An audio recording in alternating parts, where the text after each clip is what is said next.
There's a very insightful explanation in 3rd Nephi chapter 1 of the doctrine of must.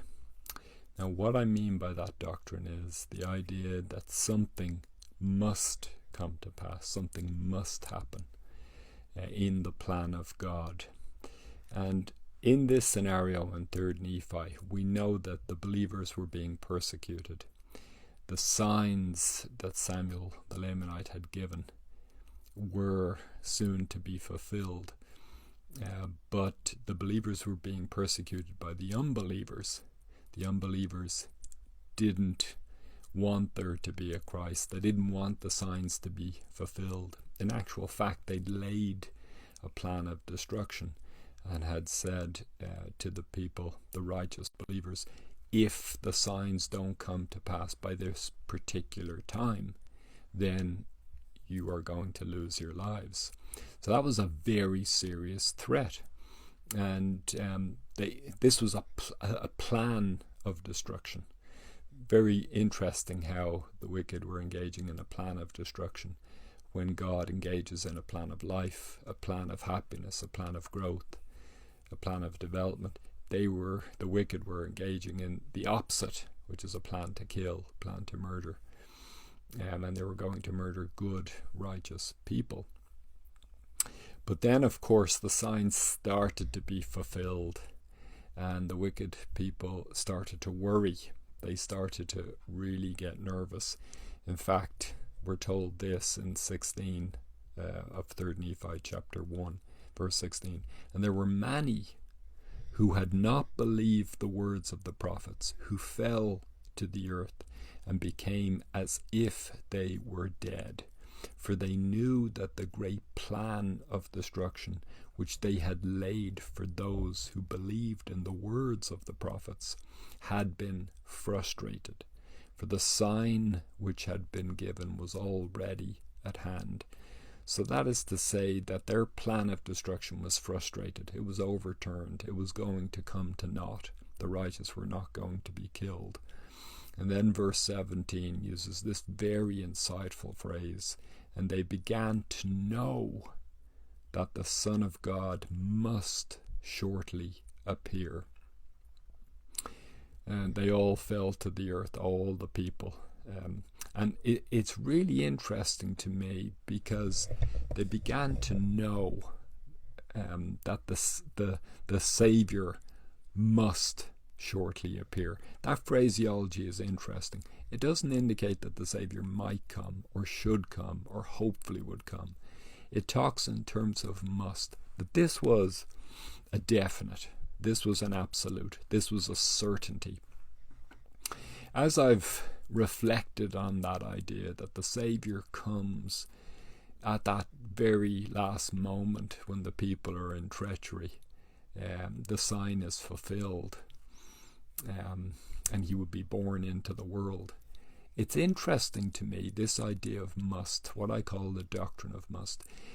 As we reflect on that word, it's used a lot in the Book of Mormon.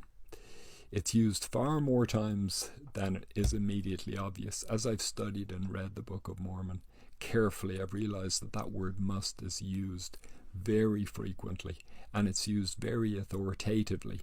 It's used very much in relationship to the Son of God and to the plans and purposes of the Father, the scattering and gathering of Israel in the latter days. And it's interesting that all the plans and the purposes of the Almighty in terms of his covenant work will be fulfilled. The Savior will come. He will atone for the sins of the world. He will rise triumphant from the tomb. He will overcome sin and death. And the scriptures don't speak about that in terms of a possibility or a potentiality. They don't say it's conditional. They talk in terms of it being definitive, being an absolute, what we might call imperative. It is essential, and it's definite. It's not the kind of thing that may or may not happen. It is a definite. So as we reflect on this doctrine, it helps us to instill faith and confidence and hope in the words of the Lord. The Lord isn't fair weather. He isn't contingent in the sense that he doesn't just do his work based on whether people like it, or whether it's popular, or whether it's easy, or whether the situation is right. God and his Son commit to do their work, and they will do the things that they've promised. The course of the Lord is one eternal round. It can't be broken. It can't be stopped. Now, individually in our lives, we may not always feel the blessings of the Lord. If we don't accept him, we don't obtain the blessings. So we have a role to play in being blessed by the Lord. But when the Lord speaks, when the God of heaven acts, he does it in terms of divine determination, as Elder Neil A. Maxwell used to call it. A sense of must. So I'd encourage you to look in the scriptures and the Book of Mormon, and especially all the Revelations, especially the Book of Mormon, and you will see this word must appearing again and again and again, about the righteous being blessed, about the wicked being curtailed, and about all the promises of the Lord, about his making covenants and fulfilling them and keeping them, being assured. There's a sense of divine certainty. I'm so grateful that God is a being of determination, of conviction. He doesn't hold back.